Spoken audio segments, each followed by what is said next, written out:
Minoxidil को दिन में 2 बार लगाने से बाल नहीं आएँगे। कहीं आप सेम गलती तो नहीं कर रहे हो, जो बहुत सारे लोग करते हैं और अपने बचे-कुचे बालों को भी खो देते हैं। मैं ये नहीं बोल रहा हूँ कि मिनोक्सिडिल खराब है, लेकिन एक प्रॉपर सिस्टम की ज़रूरत है। लोग प्रॉपर सिस्टम का यूज़ करके अपने बालों को 20, 25, 30 साल तक मेंटेन कर लेते हैं। वहीं कुछ लोग कुछ सालों के अंदर ही बचे-कुचे बालों को भी खो देते हैं। मैं 2018 में अपना बालों का ट्रीटमेंट को चालू किया था।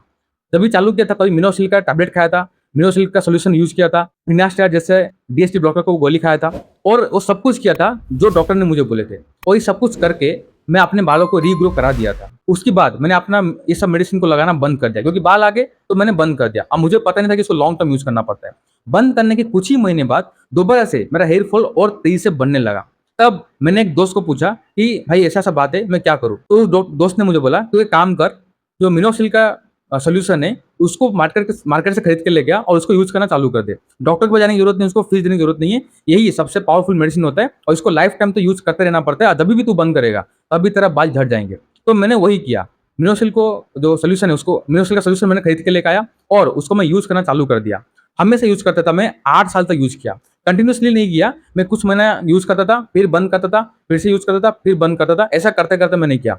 उसके बावजूद भी अभी 2 साल पहले 2024 में मैंने नोटिस किया कि मेरा कई सारे बाल जा चुके हैं और मैं लगभग गंजा हो ही चुका हूँ। और अभी मैं किसी भी दोस्त के ऊपर भरोसा नहीं कर सकता था, कोई भी यूट्यूब वीडियो के ऊपर भरोसा नहीं कर सकता था। इसलिए मैं प्रॉपर एक डॉक्टर को ढूँढा जो मेरे घर के आस-पास थे और अपने ट्रीटमेंट को चालू किया। अगर मैं आपको छोटा-सा पौधा दूँ और पानी दूँ, तो क्या आप उसको बड़ा करके दिखा सकते हैं? नहीं दिखा सकते हैं। क्योंकि एक प्लांट को बड़ा होने के लिए अच्छा मिट्टी का ज़रूरत है, उसको न्यूट्रिशन का ज़रूरत है, सनलाइट का ज़रूरत है और कोई कीड़ा लग जाए तो उसको उससे बचाना भी ज़रूरत है।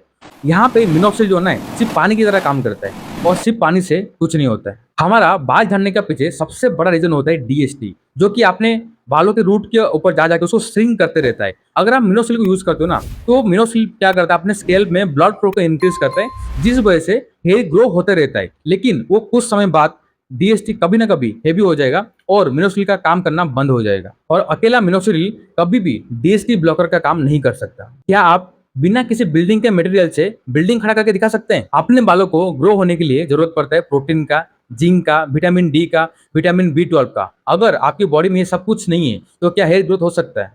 नहीं हो सकता। अगर आप प्रॉपर नींद नहीं लेते हैं, हमेशा स्ट्रेस में रहते हैं, जंक फूड्स खाते हैं, आपका वजन बहुत ज्यादा कम हो चुका है, बहुत बीमार रहते हो, तो क्या आपका हेयर वापिस आ सकता है? नहीं आ सकता है।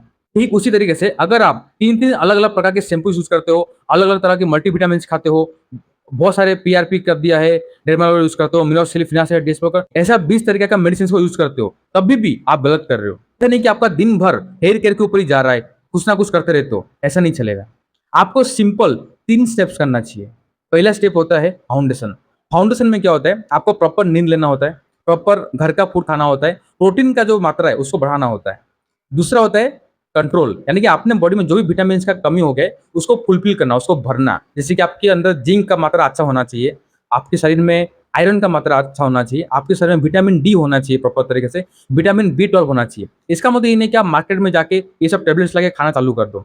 जो फ्रूट्स में ये विटामिन्स अच्छे मात्रा में होते हैं, वो वाले फ्रूट्स आपको खाना चाहिए। फ्रूट्स खाओगे तो क्या होता है, अगर आपकी बॉडी के अंदर कोई भी विटामिन ज़्यादा मात्रा में आता है, एक्सेस मात्रा में आता है, तो बॉडी उसको यूरिन के जरिए उसको बाहर निकाल देता है। अगर आप टेबलेट खाते हो तो उसका साइड इफेक्ट हो सकता है, लेकिन आप किसी भी फ्रूट के जरिए अगर आप उसको लेते हो, तो आपको साइड इफेक्ट होने का चांसेस बहुत कम होता है, ना कि बराबर होता है। और तीसरा आता है हेयर का ट्रीटमेंट, जहाँ पे आता है मिनोक्सिल और कोई भी डीएचटी ब्लॉकर। हाँ, ये बात सच है, मिनोक्सिल और फिनासेट अकेले ही बहुत ज़्यादा पावरफुल है, लेकिन मिनोक्सिल अकेला पावरफुल नहीं है। मिनोक्सिल अकेला 30% काम करता है और डीएचटी ब्लॉकर अकेला 60% काम करता है। और 10% जो बच गया ना, वो सब डिपेंड करता है बाकी 2 चीज़ों के ऊपर। अच्छा नींद, स्ट्रेस और जो विटामिन्स का नाम बताया वो सब आपकी बॉडी में अच्छी मात्रा में होना चाहिए। तो बहुत सारे वीडियोज़ को देख के, बहुत सारे लोगों का अलग-अलग बातें सुन के कौन सा ट्रीटमेंट करूँ, इसके ऊपर जो कन्फ्यूजन है उसको पूरा का पूरा भूल जाओ। आप 3 ही स्टेप करो जिससे आपका बाल वापिस आ जाएँगे। उसके साथ-साथ अगर कोई भी आपको बोलता है कि मैजिकल कोई टैबलेट है या कोई मैजिकल सॉल्यूशन है या ऑयल है, इसको लगाने से आपका बाल आ जाएँगे, उसकी बातों को भी भरोसा मत करना। जो मैंने 3 स्टेप बताया ना, वो कोई भी डॉक्टर आपको यही बोलेगा। कोई भी डॉक्टर, अगर अच्छा डॉक्टर है, आपको यही बोलेंगे। आप मिनोक्सिल के साथ-साथ और क्या करते हैं, कमेंट में बताना। और कुछ भी सवाल है तो कमेंट में पूछना, मैं हर एक कमेंट को आंसर करता हूँ।